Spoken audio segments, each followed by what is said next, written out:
We begin this week's show with a trigger warning. This episode contains discussions of self-harm. A lot of discussion of self-harm. And I kind of wonder if some of it is in bad taste, given how I found my way to it, which was to start with the trite matter of Pete Alonso's free agency, and finish with not one, but multiple members of the same family taking their own lives. As always, I'm just following the muse where it takes me. I'd like to emphasize that I'm actually in a pretty good mood. I hope you are too, and I have no intention of bringing you down.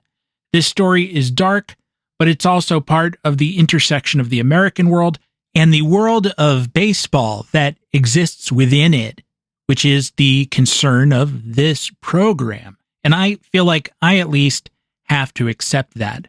And maybe that's part of what the stories this week are about. Now, if you want to sit this one out, I understand it.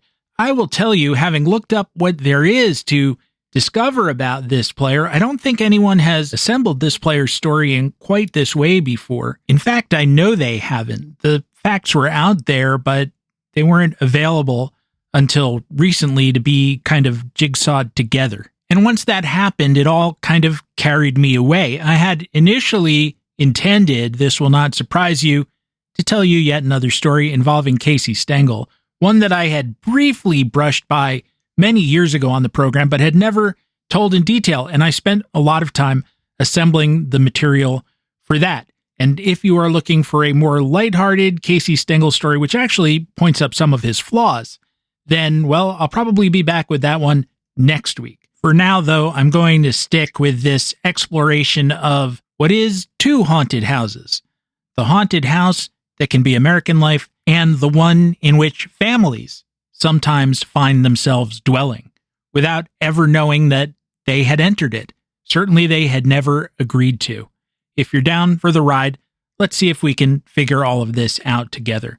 I'll repeat this number at the end, but I do feel that I should say that if you are thinking about self-harm yourself, if this story chimes with you in that way, if you just need help in any psychological or emotional sense, you can call or text the Suicide and Crisis Lifeline at 988 and get judgment-free assistance. And let me add as a personal note to that, about that judgment-free stuff, I am, and I alluded to this on this week's reissue episode, I am the child of a mental health professional. And although I've always been proud of what she did for a living and how she helped people, that also meant that when it came to myself and any help I might have needed, I had a prejudice against it because I felt like I had lived with it and could almost channel some of the rubrics for myself without talking to anyone else.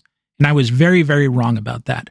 And many years later, as an adult, I reached a point of bottoming out, and I realized I couldn't do it on my own anymore. And for the first time, I put my pride aside. I admitted I needed outside help, and I went into therapy. And it really helped for the simple reason that, whereas I had learned a lot of the tricks, whereas I could tell myself some of the things that I needed to hear, one, it has more authority when it's coming from outside your own head, and two, no matter how smart or knowledgeable you are individually, two heads are almost always better than one. So please, I urge you, if you do feel the need, don't be like me. Don't hesitate. Just go. You'll thank yourself that you did. I promise. All right, shall we begin?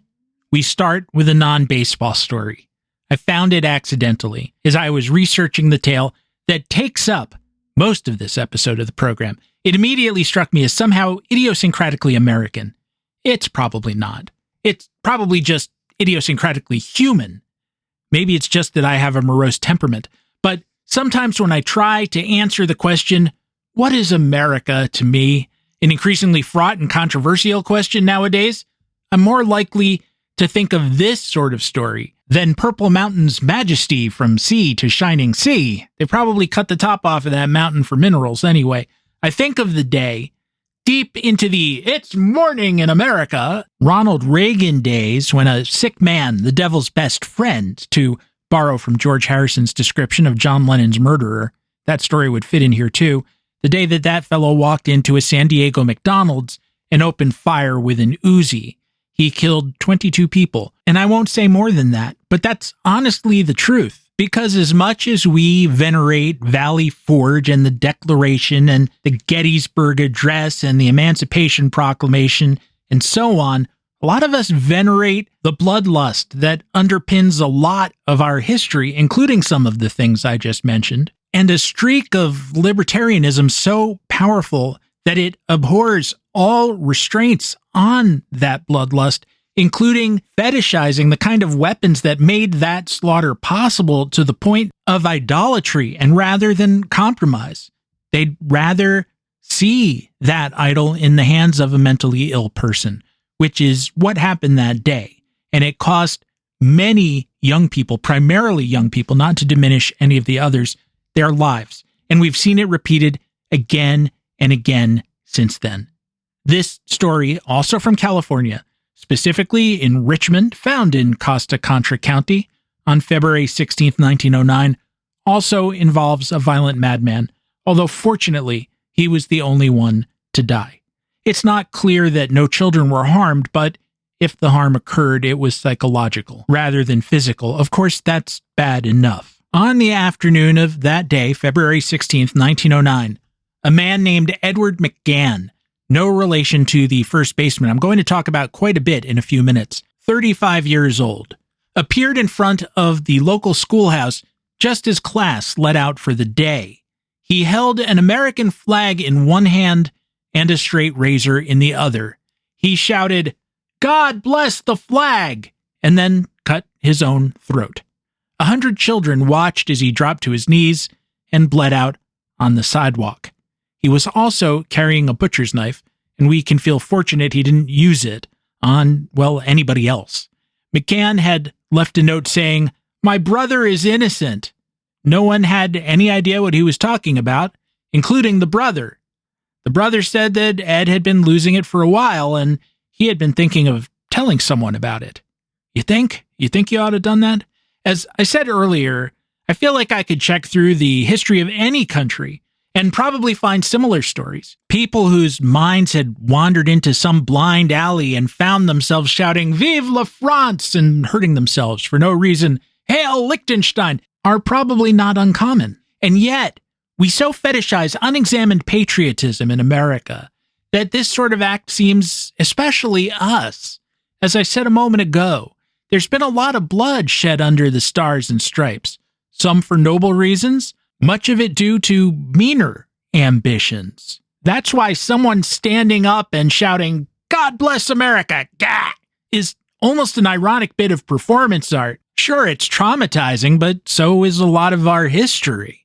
It's certainly not appropriate for children, and cruel as hell to put on that act before minds that might not be ready to cope with it.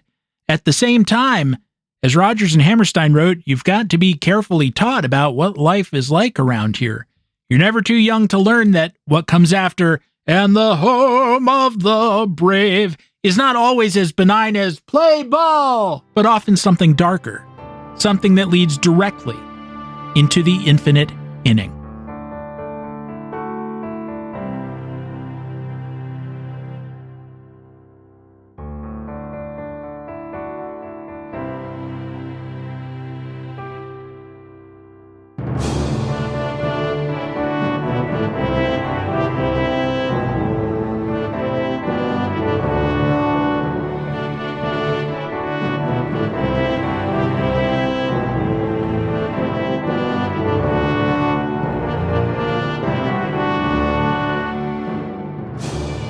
Well, hello there, and welcome back to the show, Infinite Inning, number 355, in an ongoing series. And who am I?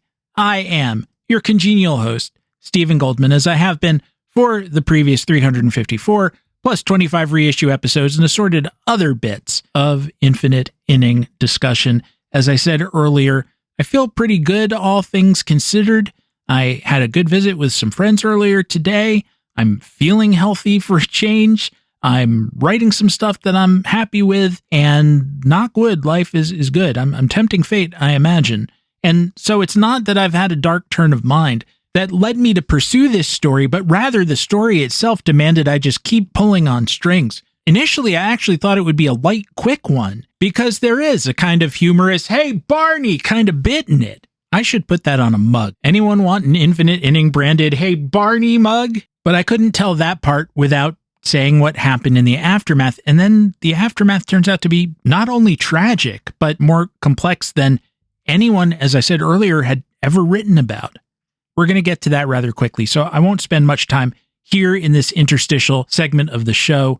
As always, I want to thank all of you for being here, all listeners and our Patreon supporters. We have a new one this week. John, thank you very much for joining up, John. I am very grateful, especially in these inflationary times, for anyone who helps keep this thing going via the simple expedient of lightening the pressure on me to do other stuff. I wanted to mention once again that in the new year, I intend to start up a new series of approximately 100 player biographies chosen at random.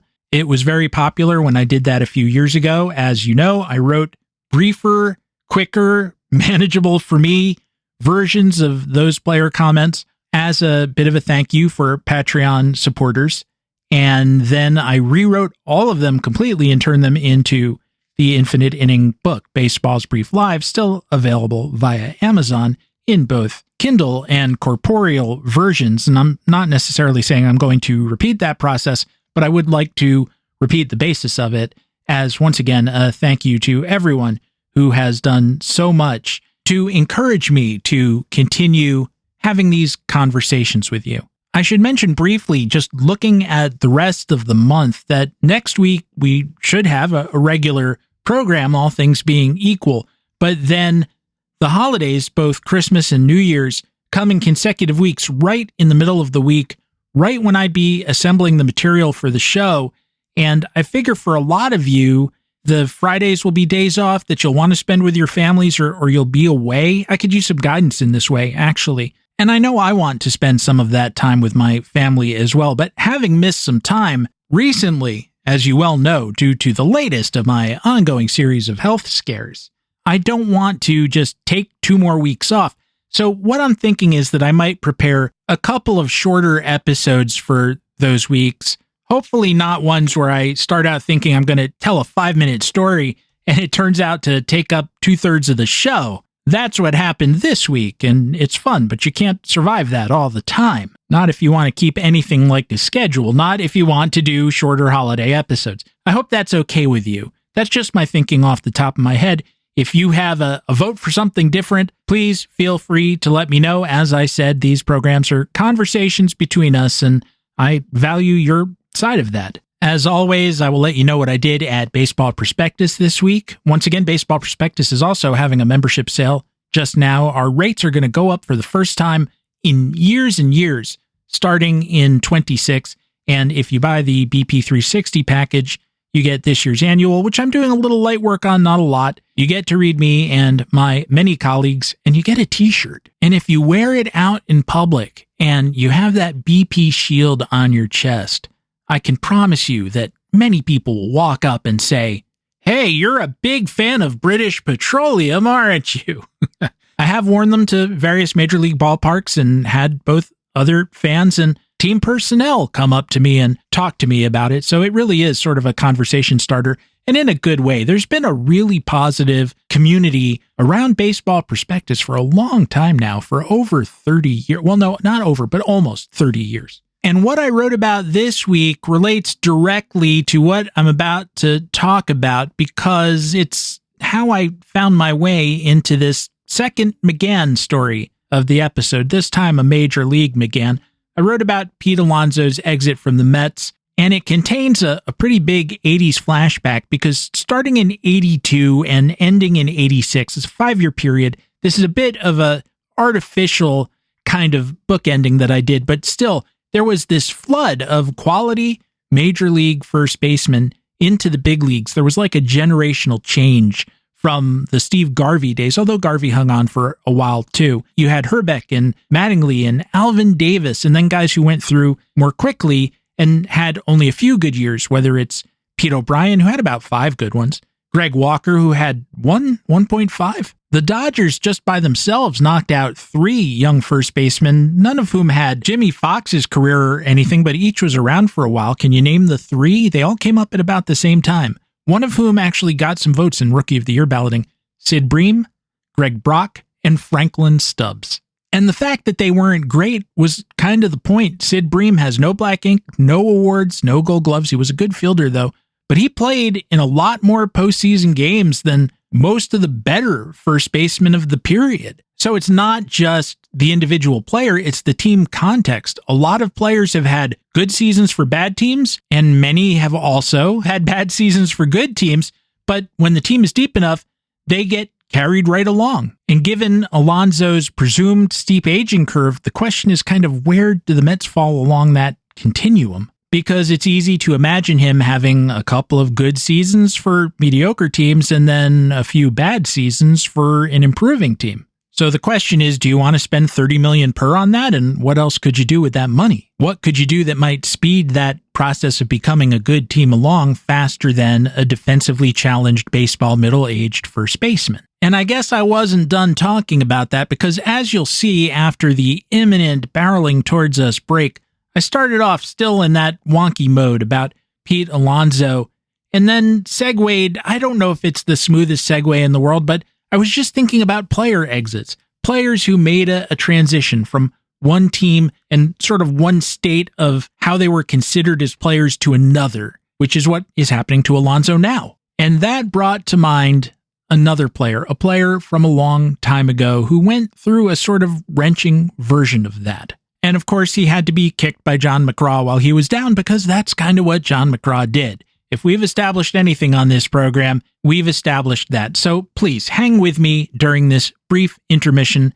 And on the other side, again, we'll start a bit with Pete Alonso. And then, as ever, we will take a journey to the past on a mission to better understand the present. The time machine being baseball, and more specifically, the setting for that time machine, a little bit of New York Giants baseball, and a whole lot of family pain.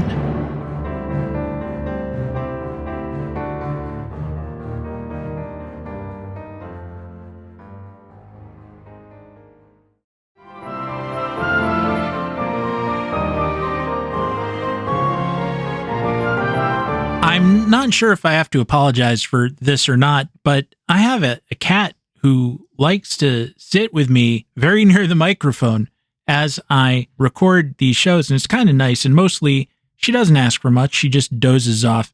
But this cat is an older girl, and she's always had kind of a deviated septum or something that's not so easily fixed in cats. She's happy and healthy enough. I don't think it's harmed her quality of life greatly, but honestly, she snores like an overweight middle-aged man. It's really quite amazing the sounds that a furry creature who weighs about 12 pounds can make. It can be so loud that if she's sitting with Stephanie and I when we're watching television, we sometimes have to turn up the volume because we can't make out the dialogue for the snoring. If you listen very carefully during certain episodes, you can hear her turning over in the little bed I have for her here on my desk. But the thing is, she's really going at it with the snoring today.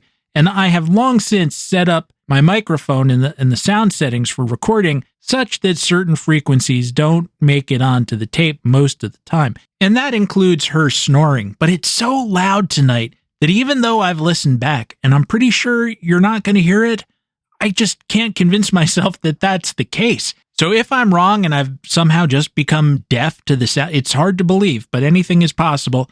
I do apologize for the lack of professionalism, but I have to tell you, she likes the company, I like the company, and in any case, I'm much too tender-hearted to kick her out of bed, so I hope you understand.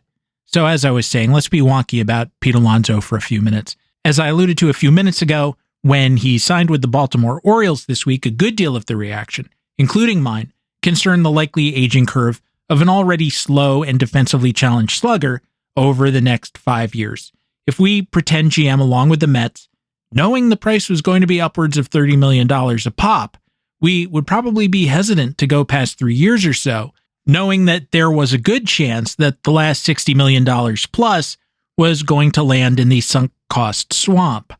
Now, on the other hand, Alonso is popular and a really fun player to watch hit, and from a fan loyalty and entertainment point of view, not to mention that no one can predict the future, so hey, maybe it would all work out. Maybe you keep him. I'm not advocating for that myself because ultimately that thought is antagonistic to winning, or likely is, And I figure that in baseball, that's a higher value than just watching a guy stick around as he slowly decays. In addition, as fun as Alonso is, as well as he hits, his limitations already make him something less than a top-tier player, which goes to that same argument about winning. Over the last 5 years, he's hit the fourth most home runs in the major leagues. It's Aaron Judge, Shohei Ohtani, Kyle Schwarber, and him.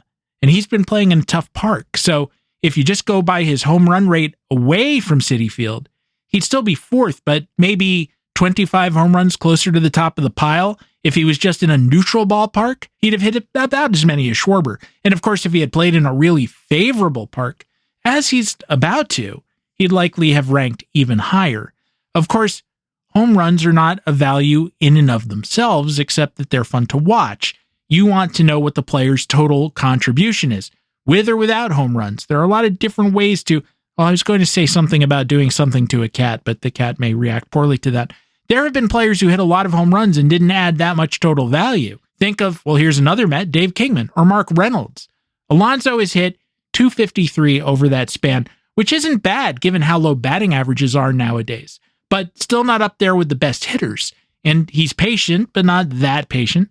So his on-base percentage has been only .338. Thus, if you look at him by offensive WAR, during that period, the last 5 years, he's ranked 35th, about on a par with former teammate Brandon Nimmo and Willy Adames. If we add in defense and base running for total WAR, we get the 41st best player. Actually, wins above average is really the stat here, and by that stat, we get the 58th best performance over the last 5 years. But let's compare apples to apples. Players who have spent at least 3/4 of the time at first base or designated hitter. Then he jumps up to 6th best, although well behind Ohtani, Matt Olson, Freddie Freeman, and Vlad Jr. You can find first base designated hitter types who delivered high-level values at age 31 through 35, but honestly, not too many of them, and none who were terribly similar to Alonso. So what or who do you want for $31 million a year? A floor of, let's say, 4 wins above replacement a season? So we start with Mark McGwire, but we have to throw him out for chemical reasons. Edgar Martinez and Rod Carew, very different hitters from Alonso.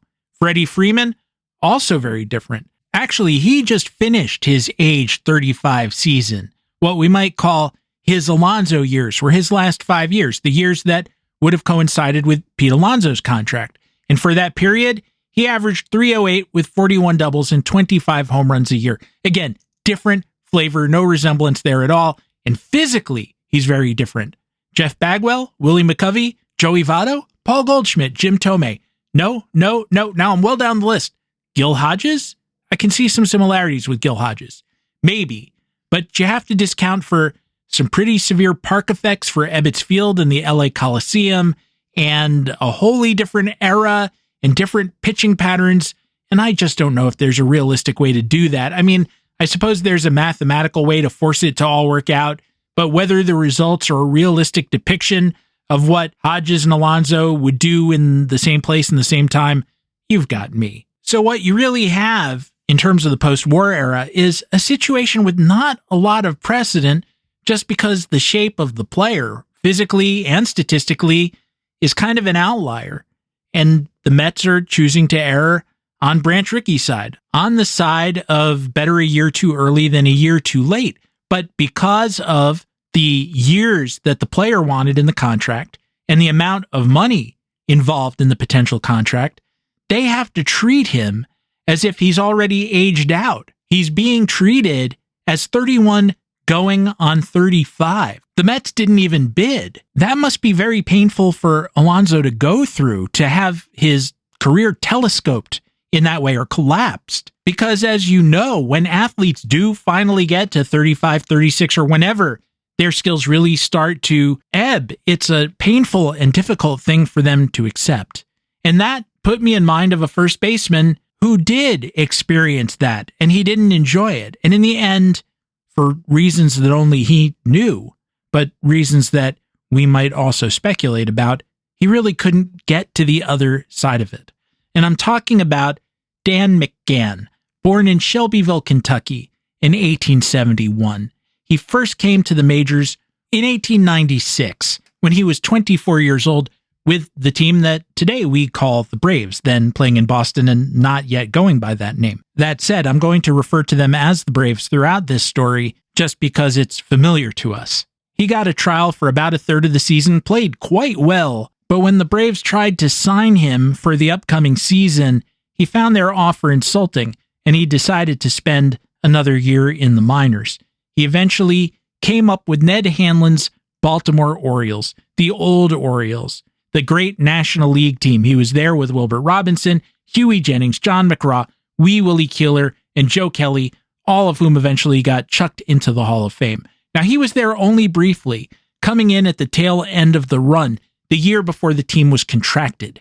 After that, he was teammates again with Robbie and McGraw during their brief sojourn with the Cardinals. He jumped with them to the new American League Orioles in 1902, and then jumped again to the New York Giants when John McGraw, who was managing the Orioles, got frustrated with Ban Johnson and engineered a deal to give the Giants owner control of the Orioles and then steal away all their best players, killing the franchise. McGann played most of 6 seasons with the Giants, hitting .279 with a .358 on-base percentage and a .372 slugging percentage. It doesn't sound like anything, given deep Deadball Era offensive levels, but he actually had some good seasons for the Giants, the best of them coming in 1905, when he hit .299 with a .391 on-base percentage and a .434 slugging percentage. A lot of teams would take that now, even though those are non-traditional numbers for a modern first baseman. More Mark Grace than Mark McGwire. You know what Rockies first baseman hit this year, despite playing on Mars? .211, .268, .372. Hey, David Bowie, wherever you are, you asked if there's life on Mars. You finally got your answer. No, not when it comes to first baseman. McGann was a very chippy player, leading the National League in ejections 3 times, climaxing with 8 in 1906. In this, he was a typical old Oriole and fit right in with John McGraw and the Giants. Well, as long as the fury was directed outwards. The Giants won 2 pennants with McGann as their first baseman. The first came in 1904, but infamously, they declined to play in the World Series. Once that snit was resolved, though, they played the Athletics in 1905 and won. He didn't have the greatest World Series overall, McGann, but in Game 3, he got the ball rolling on a Giants blowout. The A's started Andy Coakley, who was not one of their trio of future Hall of Fame pitchers, Gettysburg, Eddie Plank, Chief Bender, or Rube Waddell, but that last wasn't available because back in September, he and Coakley got into a wrestling match and the Rube hurt his shoulder. This is off the stem of the story, but while I was working on today's tale, I found this note in the Boston Globe from just a little later in the Rube's career. It was a strange coincidence, perhaps, but as soon as Rube Waddell joined the Browns at St. Louis, the brewery workers there declared a strike. We'll never keep up with him, never. Coakley had a short career. He was a pretty effective pitcher, though, for a few years. In 1905, he went 18-8 with a 1.84 ERA and a high strikeout rate for the time. And before you say, ha-ha, Deadball Era ERA, sucker, the league average was much higher than that, 2.65. But he didn't have it that day in the World Series. In the top of the first inning, he hit Giants leadoff man Roger Bresnahan with a pitch and allowed back-to-back singles to Turkey Mike Donlin and then McGann, with McGann plating the first of what would be 9 unanswered Giants runs on the afternoon, more than enough for Christy Mathewson, who didn't allow a single run in 3 World Series starts. McGann would add a 2-run double later, going 3 for 5 with 4 RBIs on the day. He was also picked off second after that double, which is sort of hard to do. Still, the Giants won, celebration ensues, but by the next spring, as always happens in baseball, it was time for a reevaluation. McGann had reached his mid-30s, and McGraw was starting to notice that he was slowing down and get frustrated with him. He'd had good speed earlier and had stolen in his career well over 200 bases, a lot for a first baseman, even of the time when everyone ran. And in 1904, he set a single-game record by stealing 5 bases in a single game against the Dodgers, not just for first base, but for anyone. It seems, though, that he slowed up pretty rapidly after that. The 1906 Giants won 96 games, but finished 20 games back of a Cubs team that went absolutely ape on the league and won 116 games. But then in 1907, they were a true disappointment, going 82-71 and finishing fourth. McGann hit really well that year, but between a broken arm and occasional benching so McGraw could try other players, a teenaged Fred Merkle among them, he only got into a little over half the games. How did he break his arm? He was hit by Andy Coakley, by then pitching for Cincinnati. Reports said it was a longitudinal fracture, that is, one that ran along the length of the bone rather than across it. So it wasn't apparent on x-rays at first, and they kept expecting, well, he'll heal up.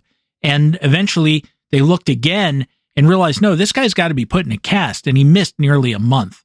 That sounds bad, but it was actually a best case scenario, because in that same game, Coakley also hit Bresnahan, throwing a pitch that hit him in the head, behind the left ear, and knocked him unconscious. Somehow he avoided a skull fracture, but doctors were certain that a blood clot was going to form and kill him. Bresnahan, being Catholic, was given the last rites. He rebounded and lived until 1944, fortunately, just long enough for the Hall of Fame to vote him in immediately after he died, the bastards. Irrespective of all that bloodletting, McGraw decided it was time for a youth movement, and on December 13th, 1907, he made a deal with the Braves, again, not the Braves yet, sending 5 players, including McGann and the great shortstop Bad Bill Dallin, north in return for 3 players, 2 of whom were the new first baseman and shortstop, Fred Tenney and Al Bridwell, respectively. Tenney was actually the same age as McGann, but he had had a much higher peak and had stayed limber longer. He didn't have the greatest season in 1908, but he got on base at a good clip and ended up leading the league in runs scored, at which point McGraw moved on to the next first baseman in what was sort of a constant carousel at the position. You will have no doubt inferred from the date that that deal was made during the winter meetings, and indeed it was. That's one more trade than was made at the winter meetings in Orlando this past week. About a week before that trade went down, by the way, there was a note in the paper saying, President Dovey of the Boston Club rises to remark that he is not trying to establish a home for aged and broken down ball players, and that he has no intention of swapping Tenney for Dan McGann and Frank Bowerman of the Giants. Dovey's a wise old owl.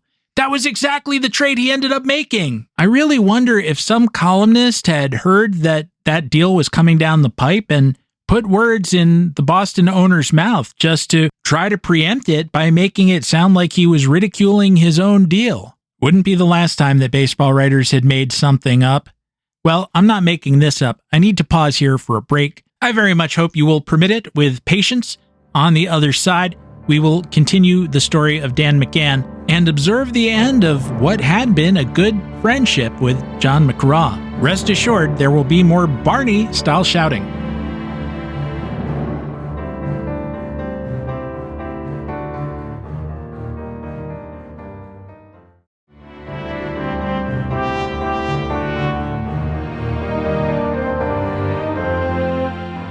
It must have been pretty clear by 1908 that McGann, 36, was nearing the end of his major league run. He hit only .240 with a .321 on-base percentage and a .291 slugging percentage for the Braves, which was not horrible in, again, a very low offense era, but it wasn't good either.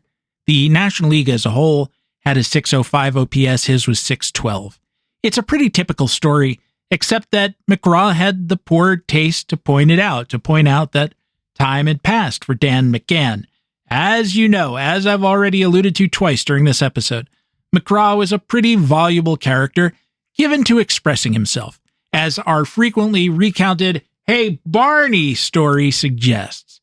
On April 28th, 1908, the Giants played at Boston. They took a 3-2 lead into the bottom of the ninth. With one out, in the Braves' turn at bat, Bowerman, the ex-Giant, who the Braves weren't supposed to get, drew a one-out walk, and Braves manager Joe Kelly, McGraw and McGann's old teammate, called on McGann to pinch hit for the pitcher.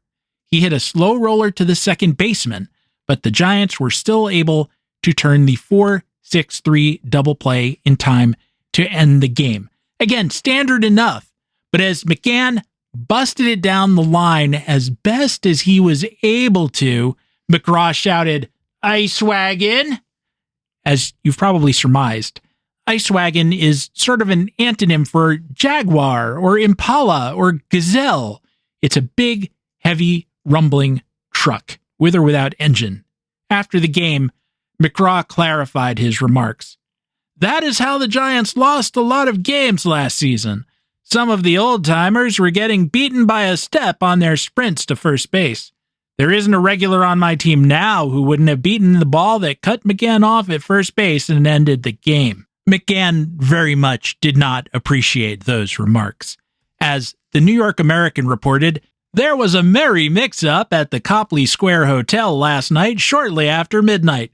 Dan McGann, now of the Boston Nationals, and his old manager McGraw were in a clinch taker. McGann is stopping at the same hotel where the Giants are housed. During the evening, Dan walked impatiently up and down the corridor, waiting for McGraw to return from the theater. Maybe he was seeing a little Shaw or Ibsen. McGraw came in with Mathewson and went to the billiard room. McGann followed, and in spite of Mathewson's intervention, struck at McGraw. Hats were spilled, and there was a hot mix-up, but no damage was done except to rile McGann's Kentucky blood. The scrap broke up the billiard game after the players separated the combatants. McGraw went upstairs and was soon followed by McGann, who made a vicious pass at the Giants' manager. McGraw got the blow on his shoulder. Players had anticipated trouble and were on hand to interfere in time before any blood was spilled. Now, some versions of the story say that whereas what I just told you says rather lightly that McGraw went upstairs, in reality, it happened a lot more energetically than that. He fled upstairs. He had said something like, "This guy is crazy. He really wants to murder me," or words to that effect, ran upstairs and locked himself in before McGann could inflict any real damage. Now, there was no further fallout from the fight that I know of, but either way, McGann's major league career concluded with the end of that season. He spent 1909 and 1910 playing for the American Association version of the Milwaukee Brewers. His numbers there look terrible, but I don't think they're that bad, as it really was a low offense league at that time. In December 1910, McGann was in Louisville, back in his home state, apparently trying to catch on with the Colonels. He had never married, so he could go where he pleased. The Colonels were pretty bad in 1910, and they didn't have a regular first baseman. Who they did have wasn't very good, so maybe they could have used him even as a slowing 39-year-old.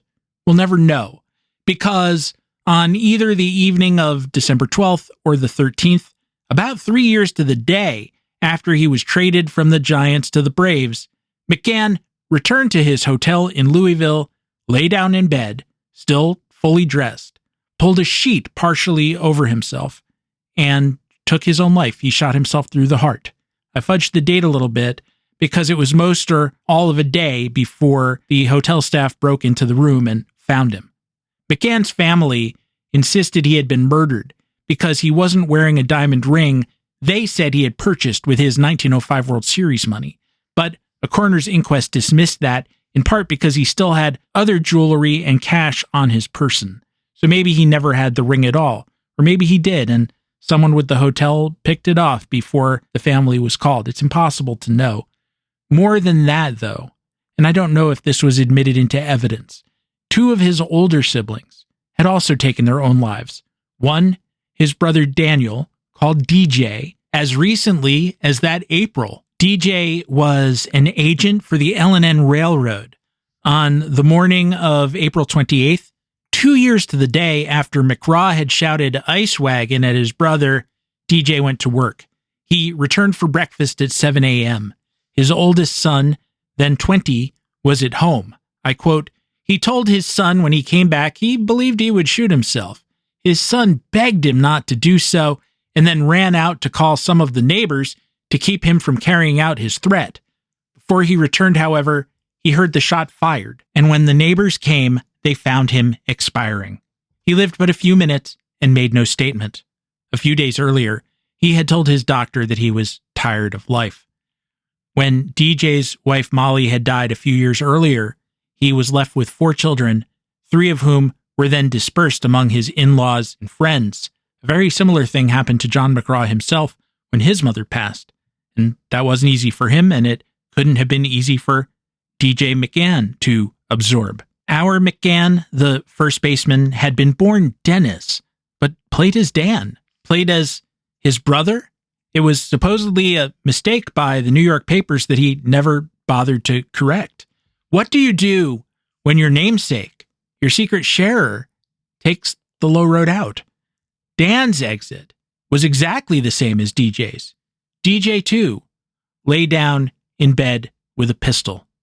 Going back even further, McGann's mother had passed in August 1888, or I should say, both Dennis's and DJ's mom had passed in August 1888.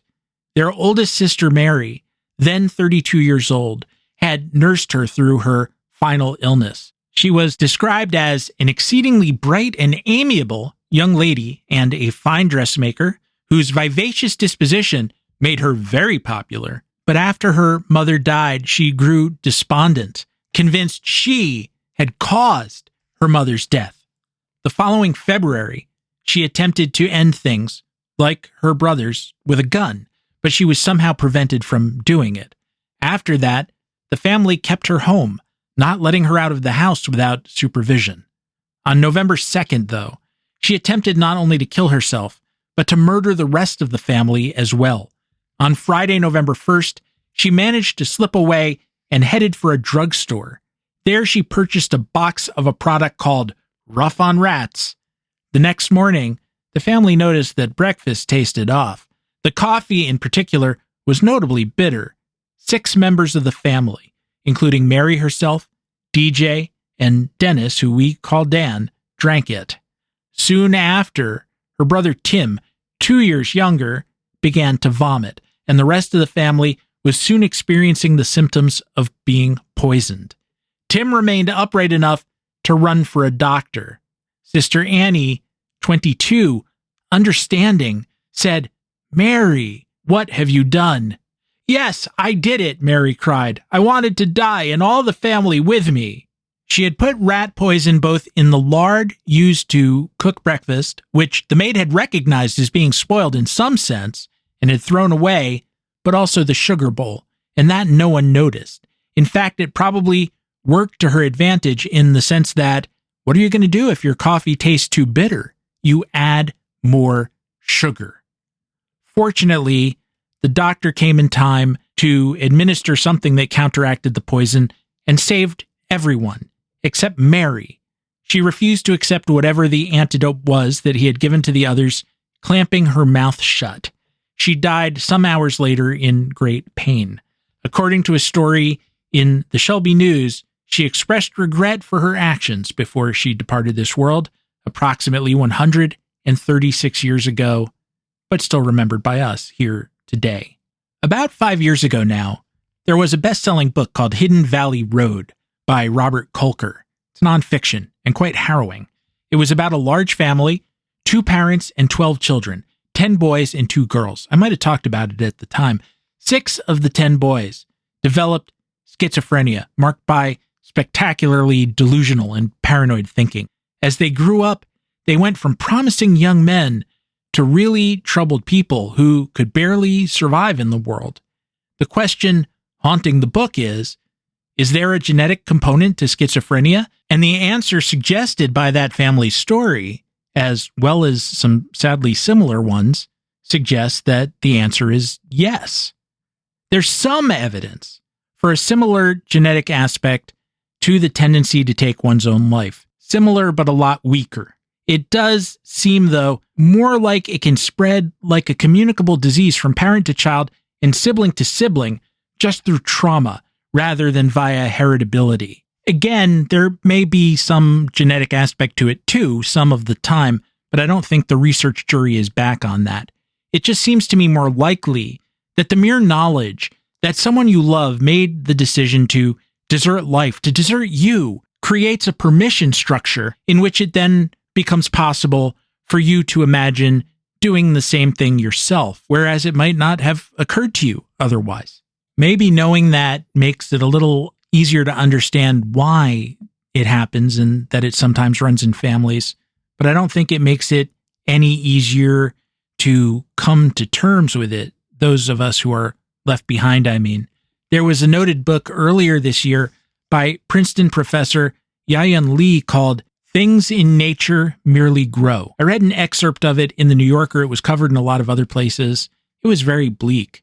Both of the author's sons had stepped in front of moving trains, not far from where I am now, actually, when they were teenagers, 6 years apart.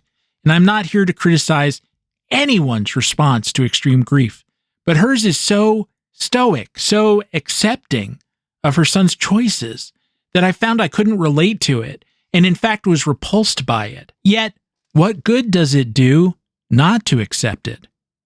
One of my aunts, as you probably know if you've listened to the show long enough because I've discussed it many times, took her own life on my 14th birthday for unrelated reasons. It was just a coincidence, though it took me more than 10 years before I felt like I could celebrate my birthday again.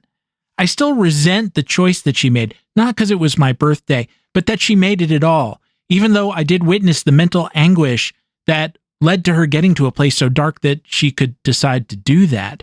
It was so obvious to me, even as a child, that she was in that bleak place, that the day that it happened, when I was in the 8th grade, a voice on the PA system piped into the classroom, "Stephen Goldman, your parents are here. Come to the main office, ready to leave the building." And I knew what had happened, even though I'd had no prior warning. When my teacher said, "Do you know why you're leaving early?" I said, "I think my aunt just died." I felt real pain when I said it too, even though because of her illness, it was hard for me to be close to her. I remembered a time when we both were younger and she was in a better place. And I think naively, a childish part of me had always thought that eventually she would get back there somehow. There was a whole world of family, though, of love, and yes, death, too, of some of those family members in the ensuing years that she could have and should have been a part of, that she had an obligation to be part of. For her parents in particular, she left a hole that could never be filled. And I'm of two minds as to whether it was selfish of her, someone with some serious pain, mental pain, anguish, to do what she did. I only know what I, also selfishly, would have preferred her choice to have been. I began this segment with a veteran first baseman departing New York, segued into another veteran first baseman departing New York, and then to his departing this world, him and two of his siblings before him. Maybe that would be more of a baseball thing if he had reacted less defiantly and more despondently to being called an ice wagon by John McGraw, but he didn't, and I'm grateful for that. There are, or have been, players who have hurt themselves over baseball. Fortunately, they've been few. I'd guess that those players who can't absorb as kids that you're going to fail 7 times in 10, or if you're a pitcher that every now and then you're going to give up 5 or more runs in the 3rd inning, they don't last too much past the Sandlot or Little League. A few do slip through, though, and later they make themselves suffer for it, but only a few. And if it weren't the case that it was just a few, then this whole thing that we watch and cheer and boo each year would be an exercise in pure cruelty. And it's not.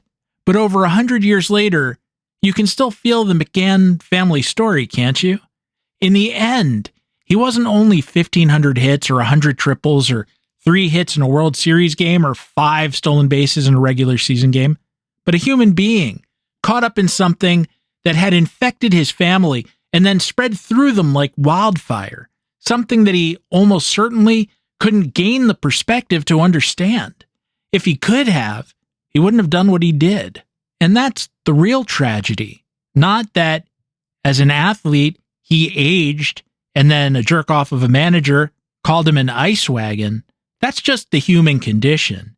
It's that McGann suffered from an additional problem, which made the human condition that much worse. Once again, if you're thinking about self-harm, or if you want help in any psychological or emotional sense, please call or text 988. There are a lot of people who want you around, especially me. In keeping with the mostly sober subjects of this episode, I'm going to keep these ending remarks brief and not as flippant as I typically do. Should you wish to follow me on social media, you can do so at stephengoldman.bsky.social. You can also write us at infiniteinning@gmail.com, and there's a Facebook group. Simply go to Facebook and search on Infinite Inning. Should you wish to support the show, and as always, I very much hope you do, and thank you for doing so, you can visit patreon.com/theinfiniteinning. There is some gear which I am overdue to update at the-infinite-inning.creator-spring.com. Original soundtrack available at casualobservermusic.bandcamp.com. Finally, should you find yourself with the proverbial moment to spare, please go to the podcatcher of your choice and rate, review, and subscribe. It helps the show gain attention. And if your podcatcher doesn't let you do those things, don't worry about it. It's not that serious. Our theme song, which you are hearing now and have been listening to throughout the episode, was a co-composition of myself and Dr. Rick Mooring, who reminds you that there's a lot of joy in being a lighthouse, that I will be one for you now, you can be one for me next time, and that when a lighthouse meets a lighthouse, the light is so intense you can go blind, but in a good way. Well, as much as we can promise each other anything in this crazy and unpredictable world, I promise that I'll be back next week with a lighter Casey Stengel story. And I look forward to seeing you back here as well when we reconvene for more tales from inside the Infinite Inning.